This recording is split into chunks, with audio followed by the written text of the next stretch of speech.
All right. The way I see it is that the most foundational part, essential part of Christianity comes down to one moment, which is the resurrection of Jesus. And that's what Paul tells us here in Romans 10:9, that in order to be a Christian, in order to be saved, one must believe in his heart that God raised him from the dead, that God raised Jesus from the dead. Now, this is attested to in all four Gospels. And so you can take a look at those. And a very wise man once pointed out that if you were making up a story so that you would get everybody to collaborate, and then what would happen is that all the stories would line up. So what I'm talking about is a man named J. Warner Wallace, detective by trade, who would investigate murders and cold cases. And he said that as a detective, you're trained that if you bring in four witnesses and they all tell you exactly the same thing, then you know that there was collusion. But if their stories are true, then you're going to receive four different views of the same event. And that's what we find in the four Gospels. So we don't need to worry about those not being exactly the same. In fact, we should be happy that they're not exactly the same. Now, with this, let's take a look maybe a little bit differently than you might have ever thought about it before. And so in 1 Corinthians 15, verses 3 through 8, Paul is remembering, and this is 1 Corinthians.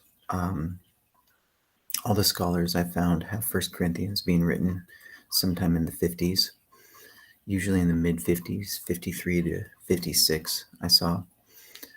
And so the message that he writes to the Corinthian church is, "For I deliver to you as of first importance what I also received, that Christ died for our sins in accordance with the Scriptures, that he was buried, and that he was raised on the third day in accordance with the Scriptures, and that he appeared to Cephas," which is Peter, "and then to the 12. Then he appeared to more than 500 brothers at one time, most of whom are still alive, though some have fallen asleep. Then he appeared to James, who is Jesus' brother, then to all the apostles. Last of all, as one untimely born, he also appeared to me."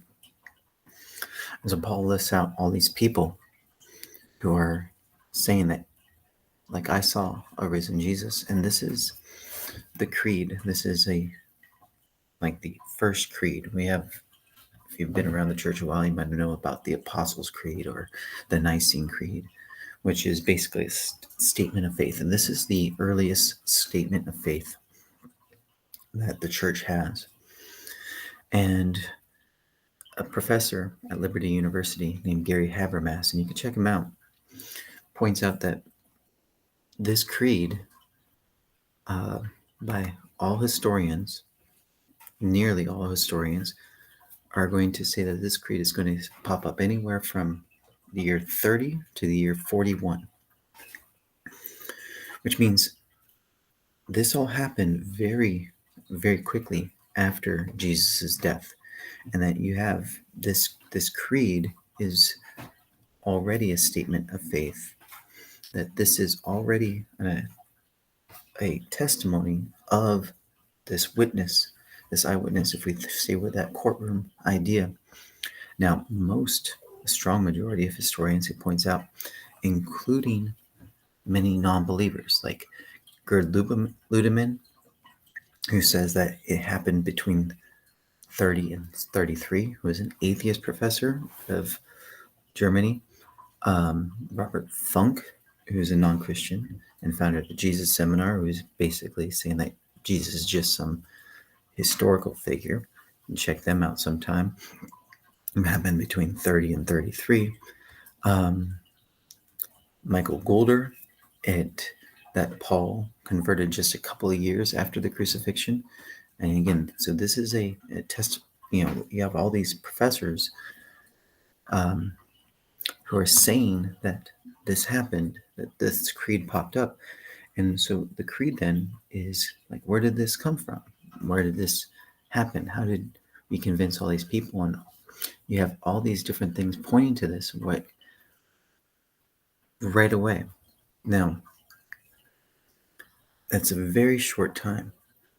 So are we talking about all these people who are deciding that these Jews who decided to just ignore the prayer that they, the statement of faith, the Shema, which is like something that every Jew would do every single day. This is, "Hear, O Israel, the Lord our God, the Lord is one," that they would take this so seriously that that they're saying like, "Hey, this person is God," right away. I mean, we're talking just a couple of years after everything happened that this had taken off and just exploded everywhere. So to contrast that with time frames, we're talking like right away. I mean, just right away that something happened that changed the lives of these men and women throughout all of Judea, and then it spread like wildfire to the rest of the world. But if we compare that to, say, somebody else who's really a big historical figure, Alexander the Great, whom nobody disagrees with as far as living hey, yeah, Alexander the Great was a big deal. Well, the earliest known account, according to Khan Academy, of Alexander the Great's life is written by Greek historian Diodorus. Now, Diodorus, on the other hand, according to Encyclopedia Britannica, lived at the time of Julius Caesar. So from 60 BC to 30 BC, that was when he was doing his stuff. That's 300 years after. 300 years after. And people don't question that. So we're talking comparing Jesus's testimony of his life a couple years after he, died and was resurrected, compared to the story of Alexander, which we don't find out about him until 300 years after he lived, and we trust that. So you gotta wonder where the bias is on that. But I want you something to think about, that this creed, again, from 1 Corinthians, from right away, was Jesus died and was resurrected. And so you have these people who believe this wholeheartedly. Now, obviously, we can't recreate that. You can't have that happen and see it, and we can't go back and watch it again.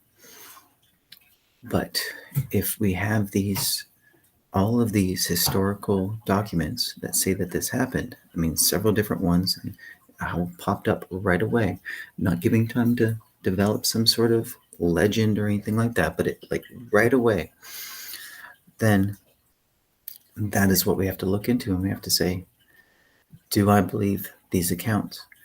Because everything that we learn, no matter what it is, you have to take on some authority.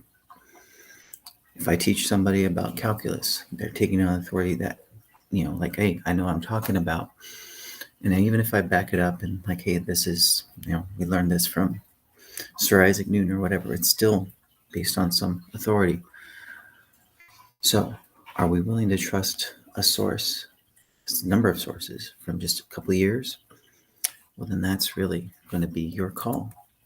So I hope you do. And I hope you come to believe.